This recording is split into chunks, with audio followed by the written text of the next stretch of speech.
امانت دار سپاہی۔ سلطنت نورآباد کے سنہری میناروں، عالیشان محلوں اور شفاف نہروں کے بیچ ایک ایسا زمانہ گزرتا تھا جہاں عدل، انصاف اور وفاداری کی مثالیں زبان زدے عام تھی۔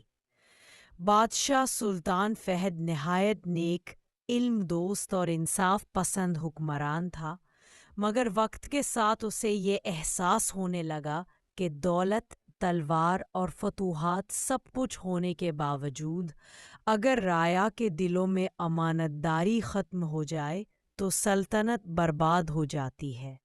دن وہ محل کے باغ میں بیٹھا گہرے غور و فکر میں ڈوبا ہوا تھا جب اس کے وزیر نے آ کر پوچھا، جہاں پناہ کیا فکر لاحق ہے؟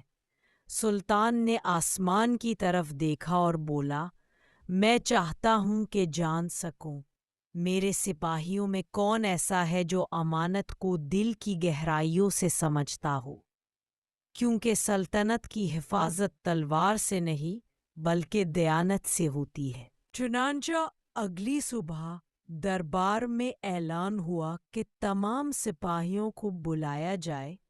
نکارے بجنے لگے، سپاہیوں کی قطاریں لگ گئیں اور سلطان فہد اپنے تخت پر بیٹھ کر بولا، میں تم میں سے سب سے امانت دار سپاہی کو تلاش کرنا چاہتا ہوں۔ تم میں سے ہر ایک کو ایک سونے کا سکہ دیا جائے گا، یہ امانت ہے۔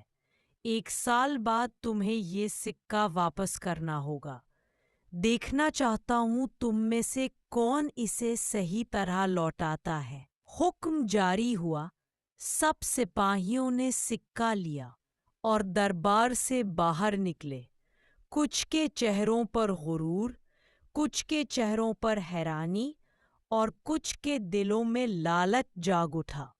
کسی نے کہا، میں اس سونے سے تجارت کروں گا اور نفع کماؤں گا۔ کسی نے کہا، میں اس سے زیور بنوا کر بیچوں گا، اور کسی نے تو یہ تک سوچ لیا کہ اگر بادشاہ بھول گیا تو سکہ رکھ لوں گا۔ مگر ایک سپاہی جس کا نام حارث تھا دربار سے نکلا تو اس کے دل میں ایک عجب سکون تھا۔ وہ غریب تھا، اس کے گھر میں فاقے پڑے تھے، اس کی ماں بیمار تھی اور کپڑے پرانے، مگر اس کے دل میں ایمان کی روشنی تھی۔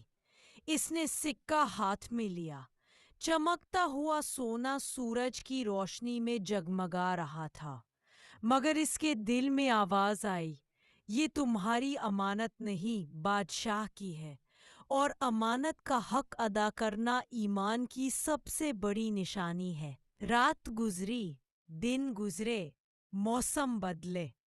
کچھ سپاہیوں نے اپنے سکے تجارت میں لگا دیے اور نفع کمایا، کچھ نے زمینیں خرید لی، کچھ نے وہ سکہ بھلا دیا۔ مگر حارث ہر رات اپنے صندوق کے پاس بیٹھتا، سکہ نکال کر دیکھتا اور کہتا، اے امانت، تو میری عزت ہے، میں تجھے کبھی ضائع نہیں ہونے دوں گا۔ جب اس کے گھر میں فاقے ہوئے، ماں نے کہا، بیٹا یہ سکہ بیچ دو، کھانا خرید لو، بادشاہ کو کیا خبر ہوگی؟ مگر حارث مسکرا کر بولا، اماں، بادشاہ کو خبر ہو یا نہ ہو، میرے رب کو سب خبر ہے، اور میں اپنے ایمان کو بھوک کے عوض نہیں بیچ سکتا۔ یہ سن کر اس کی ماں کی آنکھوں میں آنسو آ گئے اور اس نے دعا دی، بیٹا اللہ تجھے عزت دے گا، کیونکہ امانت دار کبھی ذلیل نہیں ہوتا۔ یوں وقت گزرتا گیا، 1 سال بیت گیا۔ جب دوبارہ نکارے بجے اور بادشاہ نے تمام سپاہیوں کو دربار میں بلایا تو فضا میں تجسس چھا گیا۔ ایک ایک سپاہی آگے بڑھ کر اپنی کارگزاری سنانے لگا۔ کسی نے کہا، جہاں پناہ، میں نے یہ سکہ تجارت میں لگا کر 10 بنا دیے، یہ لیجیے آپ کا حصہ۔ بادشاہ نے خاموشی سے سر ہلایا۔ دوسرے نے کہا، میں نے اس سے کپڑے خرید کر بیچے، 2 سکے نفع کے حاصل کیے۔ تیسرے نے فخر سے کہا، میں نے اس سونے سے زیور بنوا کر محل کی عورتوں کو بیچا، اب یہ پورا تھیلا آپ کا ہے۔ سب اپنے کارنامے سنا کر خوش ہو رہے تھے، مگر سلطان فہد کے چہرے پر کوئی تاثر نہ تھا، جیسے وہ کسی اور کی تلاش میں ہو۔ تب دربار کے کونے سے ایک نحیف سپاہی آگے بڑھا۔ اس کے کپڑے پرانے مگر نگاہ صاف تھی۔ وہ بادشاہ کے قریب پہنچا، سکہ نکالا اور بادشاہ کے قدموں میں رکھ دیا۔ جہاں پناہ، میں نے آپ کی امانت کو جیسا پایا ویسا ہی لوٹا دیا۔ میں نے اسے بڑھایا نہیں، کیونکہ میرے نزدیک حکم کی روح یہ تھی کہ میں امانت کو ویسا ہی لوٹاؤں جیسے آپ نے دیا تھا۔ دربار میں کچھ سپاہی ہنسنے لگے، یہ بے وقوف ہے، موقع گنوا دیا۔ مگر سلطان فہد کے لبوں پر مسکراہٹ پھیل گئی۔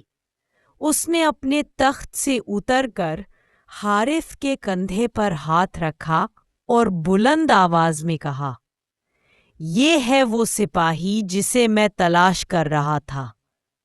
تم سب نے سکہ بڑھانے کی کوشش میں امانت کا مطلب کھو دیا، مگر اس نے حکم کی روح سمجھی۔ امانت صرف مال بڑھانے کا نام نہیں، یہ ایمان کی بنیاد ہے۔ اسی لمحے سلطان نے اعلان کیا کہ آج سے حارث سلطنت کے خزانے کا محافظ ہوگا۔ لوگ حیران تھے کہ ایک غریب سپاہی جو نہ تعلیم یافتہ تھا نہ دولت مند، اسے اتنی بڑی ذمہ داری کیوں دی گئی؟ مگر وقت نے جلد ہی ثابت کر دیا کہ بادشاہ کا فیصلہ درست تھا۔ خزانہ اس کے دور میں کبھی کم نہ ہوا، نہ کبھی کسی سپاہی نے چوری کی ہمت کی۔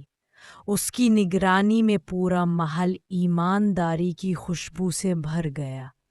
کئی سال بعد جب سلطان فہد بوڑھا ہو گیا تو اس نے اپنی آخری وصیت میں لکھا، میرے بعد اگر کوئی شخص میری جگہ سلطنت کی قیادت کا حقدار ہے تو وہ حارث ہے، کیونکہ جو امانت کا حق ادا کرے وہ رعایا کا بھی حق ادا کرے گا۔ یوں حارث ایک عام سپاہی سے مشیر اور پھر سلطنت کا حکمران بنا، مگر اس نے کبھی شان و شوکت اختیار نہ کی۔